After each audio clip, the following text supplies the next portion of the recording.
Hey guys, Jeff and Skipper here. We were at the South Bass Island State Park campground, and the other day we came on the Miller Ferry.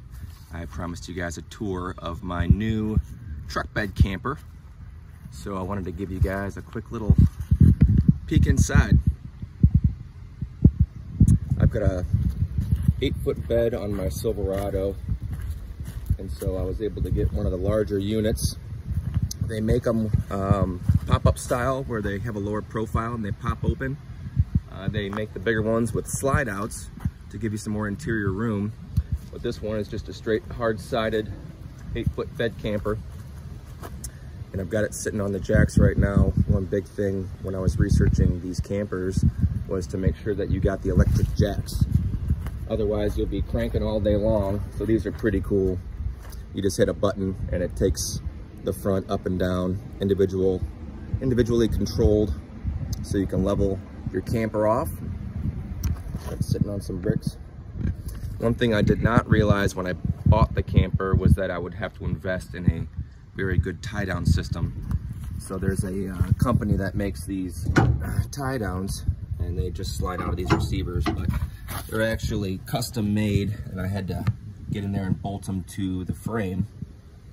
But these keep this big camper nice and secure. Got the front ones here. These will pop out so they don't hang out all the time, and they just leave the hidden part. But those were about 900 bucks for those 4 tie downs. And then you have to buy these turnbuckles that actually connect the frame, the mount to the camper itself. So a little bit of twisting action on these eye hooks here.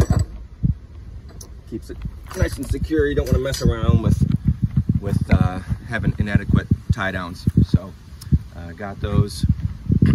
Skipper's just having fun chewing on his toys here. The campground is beautiful up here on South Bass Island. They've got a lot of the sites actually closed off because they've already started to winterize some of the shower houses. So right now the only shower house that's available to use is number 2 right here. So I've got some other campers in here. It's full up in this area for the weekend. Today is Friday, so we'll see some new neighbors coming in. Actually have some guys tent camping. It's been pretty cold at night, so I wonder if they got a heater or something.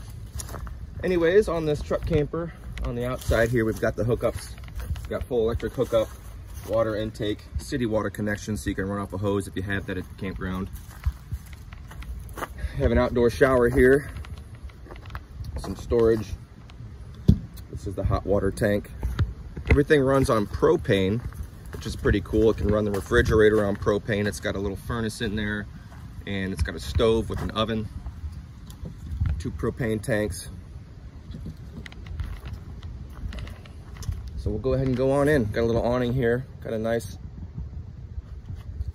And what's cool is it's got the ladder here too, so you can get up on top there and bring a chair. Go ahead and turn the camera around here. Got the TV on. So pretty big. It's got a queen size bed up front, and it's a north-south configuration, not an east-west, which is nice for having 2 people, not having to disturb the other person. We've got a jackknife sofa here. So this is a little couch that will fold down into a bed that can sleep technically 2 people. Table kind of pivots here depending on what you need. For the little kitchenette, it's got a double sink, plenty of storage for your food, microwave, little range hood, and then it's got a this candle here. It's got a 3-burner stove top, which is nice and convenient. It's got a little oven here too, in case I decide to bake anything. Nice big refrigerator. Got all my beers in there. A few beers. I like to have a couple while I'm camping. Got the furnace here, runs on propane.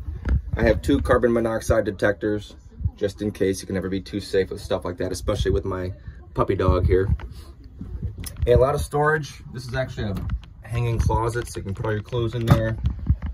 A lot of other storage. And what's cool is it's got some of these little compartments that actually, you'll see right now, it kind of just goes outside, which doesn't make sense now, but when it's in the truck, you can store a lot of stuff down in there, dirty shoes and boots and whatnot. So there's actually a couple of those compartments underneath, which was a good design idea by the manufacturer. It has a battery in here that runs the lights and the jacks when we're not plugged in, which is nice. And the bathroom, oh, almost forgot the bathroom. It's got a cool little bathroom here. Full bath, it's got a shower. This goes down to the drain at the bottom, little sink, little toilet. So it's got a water pump on board. If I'm not hooked up to the city connection, you just hit this switch here, and then you got your water. You hear a little pump running in the distance. This is a cool control center because it tells you actually where your battery's at and how full your tanks are. So right now, if I hit fresh, I've got 3 out of 4 bars for the tank. Black water, empty. Gray water, 2 bars. So that's pretty cool. So that's the interior of this camper. It's a Palomino Maverick. Oh, one thing too, full air conditioning. That's pretty nice. I'll be using this thing in the summer. So I just got this one, and I figured if I like the camper, then I may upgrade to a newer model. But after staying in it a couple days, it's got really everything I need, and it's nice and comfortable for myself and Skipper in there. Fits in the truck well. So I think we may end up keeping this one. The last day for the state park here for the campground for reservations is actually Sunday, October 15th. So I'm staying till Sunday, and then the park out here will be closed down for the season. The water lines out here are not very deep, so they have to winterize it a little bit early because of the nature of the rock here, and the soil is so thin. This entire hill is basically, rock. They weren't able to put the water lines really super deep into the ground, so they have to get to winterizing them a little quicker. Looks like Skipper's trying to actually dig up maybe some of these water lines right now. Hey, Skip, no digging. No digging in the dirt and no chewing on the rocks, okay, buddy? Yeah, we're still working on that. I brought his little bicycle trailer here. So yesterday we got out and rode the entire island. He was whining a little bit being stuck in there, but he'll get used to it. Anyways, just wanted to say hello to everybody, give you a quick tour of the camper. And we'll talk to you soon. Bye.